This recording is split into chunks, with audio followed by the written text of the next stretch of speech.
अस्सलाम वालेकुम जनाब सर, साडा चैनल है माई विलेज गुरको जनाब नवीद गुजर साहब का ते वड्डे भाई ने जनाबे अली नवीद साहब। यह जनाब रखावा कट्टियां ने जनाब।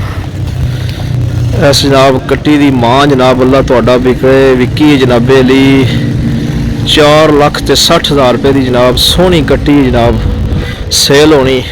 किसी बंदे ने जनाब कट्टी चाहिए हो तो रबता कर सकना। दूध की पली कट्टी जनाबे अली।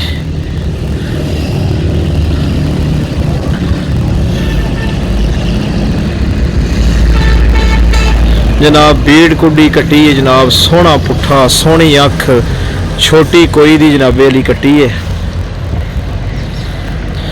ते यह जनाब अच्छा है जनाब पेवर वलैती अच्छा है। ये जनाब अगले बंदे कहते नहीं रख देना उन्होंने। जिस बंदे किसी साह रखना हो तो जनाब जिस बंदे को चाहिए हो रबता कर सकता साडे नंबर पर। यह जनाब दूसरी कट्टी है। यदी मां विखी जनाब 6 लाख रुपये की पूरे की। ये कट्टियां दोवे जनाब सेल होने वाली ने ते नस्ली ते जनाब दूध दियां पलियां ने। किसी भरा नूं चाहिए हो तो रबता कर सकता। 0335 057 9728 0335 057 9728। यह जनाब अच्छा है पेवर जनाब वलैती अच्छा है टीके का सोहनी जनाब बनतर है बच्चे की सही जनाब रखने वाला बच्चा है। यह जनाब कट्टी हो पहली। यह जनाब तिने जानवर कट्ठे बजे ने एको खुरली ते मावां जनाब इन्हां दियां विक गईयां ने। इस्लामाबाद जनाब डेयरी वाले लै गए ने। किसी भरा नूं चाहिए हो तो जनाब रबता कर सकता है।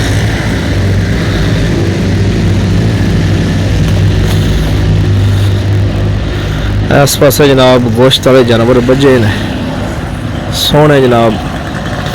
यह जनाब वैड़ी है।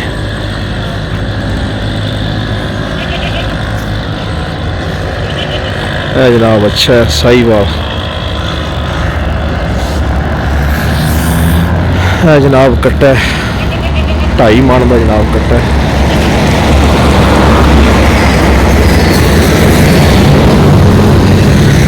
जनाब किसी बंदे को गोश्त चाहिए हो सोना कट्टे का जनाब 850 की किलो मिलेगा।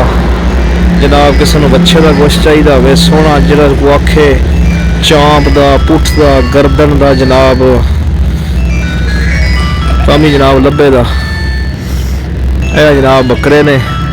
इतने बंदे कहते हैं जनाब महंगाई हो गई है बकरा लभदा कोनी 2500 की किलो। जनाब जिस तरह किसी को बकरे का गोश्त चाहिए होया उन्होंने लभ जाए जनाब 2000 की किलो जनाब।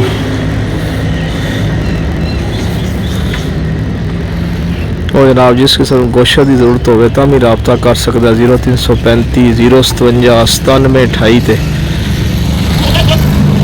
जनाब किसी को बकरा कीके वास्ते चाहिए हो सदके वास्ते चाहिए हो जनाब दोंदे भी है ने खीरे भी है ने जो जी जी ठीक है जनाब। ओके अल्लाह खैर करे जनाब।